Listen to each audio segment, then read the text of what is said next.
नमस्कार दोस्तों, BPSC plus में आप सभी का स्वागत है। दोस्तों, अगले 5 मिनट में हम लोग महाजनपद काल और बिहार से संबंधित जितने भी इम्पोर्टेंट फैक्ट है जो बीपीएससी के द्वारा पूछे जा सकते हैं, उन सभी को कवर करने वाले हैं। तो चलिए बिना देर किए हुए हम लोग शुरुआत करते हैं।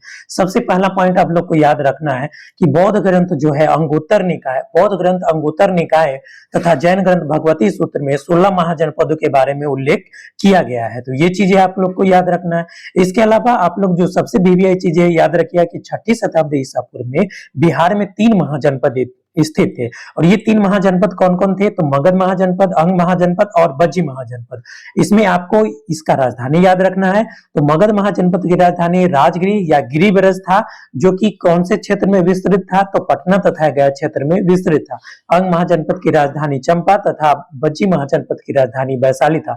अंग महाजनपद जो है भागलपुर और मुंगेर के क्षेत्र में विस्तृत था, जबकि हम बात करें अगर बज्जी महाजनपद की तो ये वैशाली, मुजफ्फरपुर, दरभंगा, सीतामढ़ी तथा शिवहर के क्षेत्र में विस्तृत था। देखिए आगे हम लोग देखते हैं कि चंपा नदी के बारे में। तो चंपा नदी यह अंग तथा मगध को पृथक करती थी। याद रखिएगा कि अंग महाजनपद तथा मगध महाजनपद को अलग यानी कि विभाजित कौन सी नदी करती थी? तो चंपा नदी करती थी। चंदना के बारे में देखिए कि चंदना यह जैन धर्म को स्वीकार करने वाली प्रथम महिला थी और चंदना अंग राजा दधिवाहन की पुत्री थी, ये भी याद रखिएगा। चंपा के बारे में आप लोग जानते हैं कि चंपा जो है राजधानी था अंग महाजनपद की, ये याद रखिएगा। प्राचीन नाम मालिनी मिलता है, यानी चंपा का प्राचीन नाम जो है आपको मालिनी मिलता है किसमें? तो महाभारत तथा पुराणों में। चंपा की बात करें तो चीनी यात्री हेनसोंग जब चंपा की यात्रा की यानी कि इस महानगर का, तो इसका नाम जो है चेननपो रखा। ठीक है, चंपा नगर के निर्माण की योजना जो है ये आपको महागोविंद के द्वारा दिया गया था, ये भी आप लोग को याद रखना है।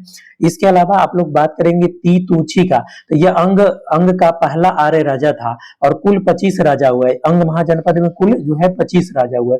कर्ण जो है अंतिम राजा था कहां का? तो यहीं के यानी कि अंग महाजनपद का अंतिम राजा था। ठीक है, अंतिम 3 राजा दधिवाहन और दरदवर्मन और ब्रह्मदत्त, यानी कि ब्रह्मदत्त जो है आपको अंग महाजनपद का अंतिम राजा था। ठीक है, ब्रह्मदत्त के बारे में हम लोग यहाँ पे देखते हैं कि बृहदत्त के बारे में कि ये अंग राज्य के अंतिम राजा था, जिसे मगध शासक बिंबिसार ने पराजित कर लिया और अंग महाजनपद को अपने महाजनपद यानी कि मगध महाजनपद में मिला लिया। बज्जी महाजनपद की बात करें तो 8 कुलों का एक संघ था, यानी बज्जी महाजनपद में कितने राज्य इसमें शामिल थे? तो 8 थे। बज्जी की राजधानी वैशाली थी, तो वैशाली जो है बज्जी महाजनपद की राजधानी थी। और 24वें जैन तीर्थंकर महावीर का जन्म भी वैशाली के कुंड ग्राम में भी हुआ था। आम्रपाली के बारे में हम लोग याद रखिएगा कि वैशाली की नगर बधू थी ये, और इनका ये जो है नगर बधू कहिए या राजनर्तंगना कहिए, राजनर्तकी कहिए, बात एक ही है। और इनका जो है आम्रपाली का कथित संबंध बताया जाता है बिंबिसार तथा अजातशत्रु से। इसके बाद याद रखिएगा कि गौतम बुद्ध ने संघ में भिक्षुणी के रूप में प्रवेश दिया था, किसको? तो आम्रपाली को। ठीक है, यह बौद्ध धर्म को स्वीकार करने वाली जो है दूसरी महिला थी। ये बात भी आप लोग को याद रखना है कि यह बौद्ध धर्म को स्वीकार करने वाली दूसरी महिला थी। बौद्ध धर्म को स्वीकार करने वाली प्रथम महिला कौन थी?